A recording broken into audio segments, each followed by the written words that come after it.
Part 1, The Dream, 11 seconds. 3:11 a.m.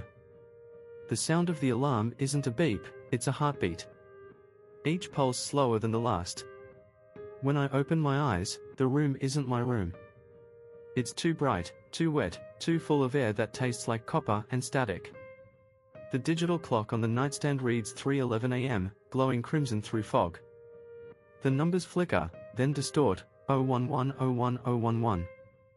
For a moment, I think it's just another sleep paralysis episode.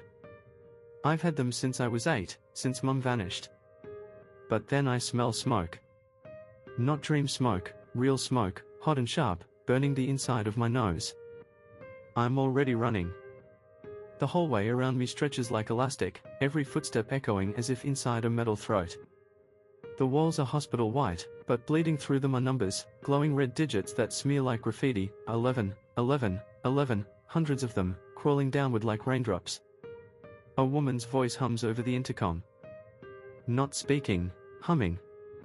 The tune is the same lullaby Mum used to sing when the blackout alarms hit during storms. My legs move faster on their own, bare feet slapping wet tiles. The air changes. The smoke turns cold. Something metallic rattles ahead, surgical tools clinking, trolleys scraping the floor. Then I hear her. 0, she whispers. They're cutting me open. Find the key before they stitch you in. Her voice is too close, like it's inside my jawbone. I spin around, and the hallway melts into a long glass corridor flooded with firelight. At the far end, a figure stands, backlit, motionless, hair haloed in orange flame. Mum? She turns her head halfway, just enough for me to see the outline of tubes trailing from her scalp like veins of light. The reflection in the glass shows her stomach pulsing faintly, not breathing, but flickering, like a hard drive reading itself. The ceiling collapses. A white flash swallows everything, and I'm weightless, floating in darkness. I hear the clock again, ticking slower, slower, until it stops on 11. Salford, 2025. I wake choking on the taste of ozone. My pillow is damp, my throat lined with dust. For a few seconds, I don't move. My eyes trace the cracks on the ceiling, each one branching like the same numbers that ran along the hospital walls. The hum of the city leaks through the broken window, rain against metal, trains sighing across Salford Quays. A faint blue glow pulses through the curtains from the tower blocks across the canal. And on my own wall are the flyers. Hundreds of them. Missing, Finn Harper, Object 11. They've been there since I was 10. Aunt Ruth won't take them down. Says if I stare at them long enough, I'll remember what happened. But I already remember too much. I swing my legs off the bed. The floor is cold, concrete beneath damp carpet. My hands shake when I reach for the curtain cord. The world outside is soaked in sodium light and drone hum. That's when I hear the rattle, the familiar metallic buzz. Something scrapes against the window pane. A small quadcopter hovers outside, one rotor whining louder than the rest, its lead blinking Milo's trademark blue. The drone bumps the glass twice before lowering a small parcel tied with duct tape. I open the window. The drone tilts toward me like a nodding head. On the side of the package, a Withenshaw. Now. Below it, a flickering AR glyph drawn in ultraviolet marker, Lala's code signature, a cipher cracked it. I look down at the street. No one. Just the orange shimmer of puddles, the hum of transformer boxes, the static hiss of Manchester's endless drizzle. Bloody hell, Milo, I mutter. My voice sounds too loud in the empty flat. Aunt Ruth's bedroom door is shut. I imagine her on the other side, sleeping under her rosary lamp, half listening for me to leave. I don't care. Not tonight. I grab my hoodie, the old Nokia loaded with Lala's AR overlay, and the battered smartwatch that still tracks my pulse like it's afraid to stop. Before I climb out the window, I glance at the mirror near the door, the one Mum left behind. The glass is cracked straight through the center. For a second, just before the reflection splits, I see the hospital corridor again, the glowing numbers crawling behind me. 11, 11, 11. By the time I reach the Ancoats district, the rain feels thicker, chemical, heavy enough to sting. My sneakers squeak on the wet cobblestones. The derelict mills rise ahead like sleeping titans, windows blown out, chimneys hollow. I duck into the alley where Milo always meets us. The drone hum greets me first, a faint insect sound bouncing off the brick walls. 0, a voice says through my earpiece, distorted by static. "You late, mate." "Milo, your drone nearly brained me." "That means it worked." "You got the message?" "Yeah." "But why Wythenshawe?" "That place got condemned." "Not by the ones running it." A pause. I hear keys clicking in the background, mechanical, frantic. Lila's been tracing signal patterns, heat maps, ghost IPS, weird biopings. Guess where they all converge? Don't say it. Ancoats Mill 11. I freeze. The number drills into my skull. 11. Through the mist, I can see the mill, its broken windows glowing faintly from within, as if something is breathing inside. Milo continues, voice urgent now. Cypher says it's synced with an old server hub under Wythenshawe Asylum. And something's moving between them, a pulse, like a heartbeat. Every time it hits, your name pops in the code string. My, what? Finn Harper. Object 11. It's tagged into the data flow like a blood type. My chest tightens. I lean against the damp brick wall, breathing in short bursts.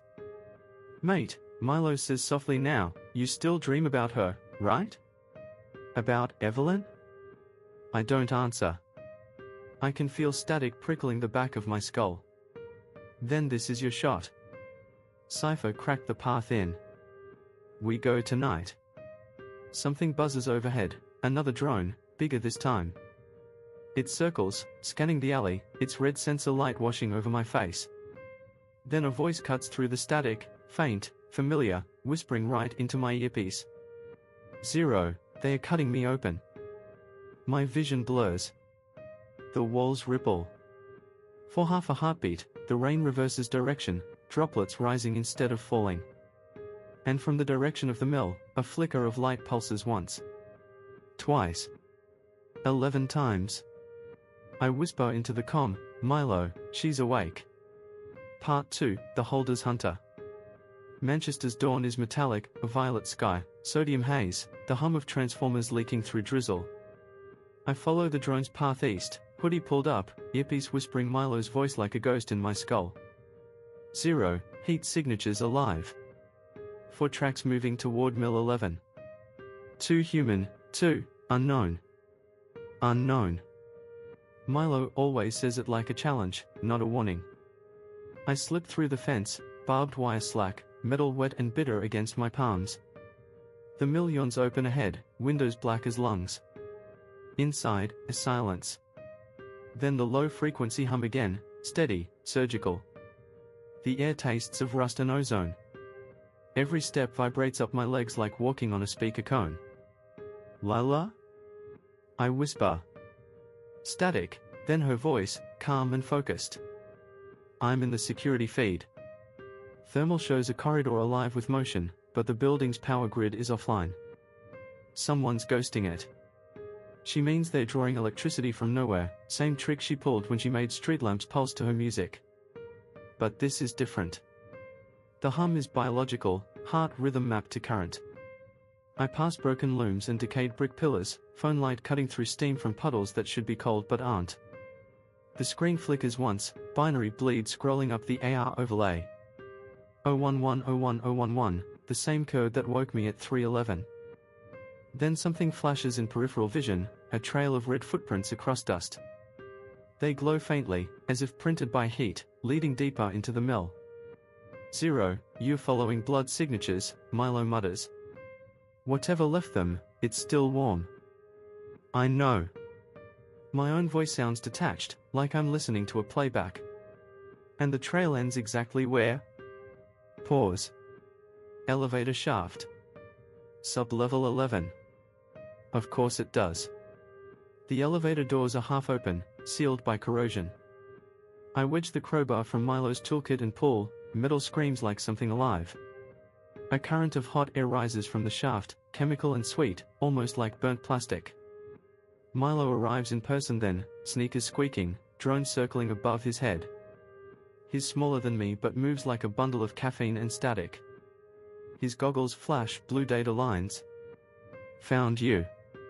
Lila's rooting feeds. Poppy's tagging from home. Poppy's awake? I ask. He nods. She couldn't sleep.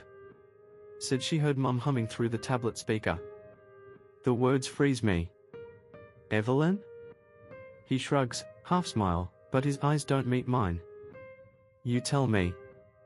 We climb down the shaft on maintenance ladders slick with oil. The deeper we go, the louder the hum gets, lower now, almost a growl. The AR goggles flicker, depth 11 levels. At the base, a tunnel stretches under the mill, World War II brickwork, and dripping pipes. Every few meters, there's an old electrical panel wired into new tech, fiber optic lines pulsing faint blue. Lila's voice echoes through the comms. I'm piggybacking the signal. It's recursive, like it's scanning itself. Milo, give me a drone eye. He sends the drone forward, its infrared beam sweeps across the tunnel. The feed on my watch glitches, then stabilizes on an image that shouldn't exist. A nurse's silhouette. Small, stooped, hair white under the emergency light. She drags something, small, heavy, wrapped in a sheet that leaves a smear across the bricks. That's from the security archive, Lila whispers. Timestamp 5 minutes ago. Which means she's still here. We follow the streaks until the tunnel widens into a maintenance chamber. Stacks of metal trays, broken gurneys, and one door painted with fading letters, Ward 11. The smear leads underneath it. Milo crouches, fingers trembling as he unpacks the thermoscope. The screen glows orange, then white. Hot zone inside, he murmurs. Core temperature off chart. Like a furnace. My pulse sinks with the hum. I can feel it in my teeth. I reach for the handle. The door groans open on a rush of sterile air and flickering fluorescent light. Inside, rows of rusted operating tables under glass tubes that pulse with data instead of blood. Each tube houses a shape, not human exactly, not mechanical either, fetal silhouettes wired with cables like umbilicals. Milo exhales a word that could be awe or fear. Object prototypes, there's more than 11. We step closer. One of the tubes responds, its surface scrolling code, matching my smartwatch's heartbeat readout. Then a monitor flares to life at the far end of the ward. The nurse from the footage stands there, silver hair plastered to her scalp, smile stretched too wide. Her uniform is from another century. Only the seeker may enter, she says, voice layered with digital echo. The rest, fertilizer. Her hand twitches, and the lights shift to crimson. Milo's drone darts between us and her, projecting shields of pixel static. Back, he yells. But the nurse doesn't move. Instead, she points at me. The womb remembers you, 0. She kept your pattern. Before I can ask what she means, the floor beneath the tubes begins to vibrate. Fluid drains away, the fetuses dissolve into light, streams of binary rising like smoke into the ceiling conduits. The hum reaches full pitch, so loud I can't hear my own thoughts. My smartwatch bursts white hot, I tear it off, but the numbers keep burning in my palm, 11 11 11. Then Lila's voice cuts through static, panicked. 0. Serena just woke up, she says Object 11 isn't a fetus, it's hardware, biological drive array, they replaced. Her words fracture into noise. Milo's headset sparks. I grab his shoulder. Replaced what? Over the comm, a new voice joins, hoarse, familiar, trembling like it's coming from a dying speaker. They replaced her womb with a server. Object 11 is the hard drive. Serena Reed. Lila's mother. Then everything explodes into white light. The nurse's figure pixelates, splits, multiplies, the tubes implode one by one, releasing gusts of freezing mist that smell like antiseptic and lightning. I hit the ground. Milo shouts something but the sound stretches, distant. When vision returns, the ward is dark again. Every monitor blank, except one at the far wall. On its screen, a single frame loops endlessly, on my mother's face, eyes open, whispering through glitch. Find me before they stitch you in. Part 3, The Wythenshawe Ritual. The road to Wythenshawe is a wound through Manchester's south side, a corridor of drizzle, amber streetlights, and CCTV eyes that don't blink anymore. Milo rides beside me on his electric board, drone above us like a nervous halo. The city's hum fades the closer we get, replaced by the pulse I've learned to recognize, deep, mechanical, and alive. Lila? I whisper into comms. You still feeding through? Yeah, she answers. But the signal keeps folding back on itself. Like it's rewriting timestamps. She sounds smaller than usual, words chopped by static. Poppy's faint voice overlaps, echoing nursery soft. The numbers keep moving. Finny, 11, 11. Mute her, Milo says quietly. She shouldn't be hearing this. I don't. The asylum appears through the fog, an arch of iron gates crowned with the old royal crest, vines strangling the emblem. The building beyond is huge and sunken, its brick-soaked black, windows sealed with welded crosses. Floodlights flicker randomly, drawing shapes on the walls like Morse code. We stop at the gate. Milo taps his tablet, the padlock clicks open with an electronic sigh. Welcome to Wythenshawe Psychiatric, circa 1942, he mutters. Last registered patients, 47. Last evacuation, and never logged. The hum thickens until it's pressure behind my eyes. The air smells of iodine and rain. Every instinct screams to leave, but the word mother keeps pulsing in my skull like code. We step inside. The corridors breathe. I swear they do. Moist air drifts from vents that shouldn't function, carrying whispers of antiseptic and something sweet, almost floral. The walls are pale green under layers of flaking paint. Underneath, faint circuitry patterns shimmer when our flashlights pass, veins of copper running through plaster. Milo scans a junction map. Server readings off the chart.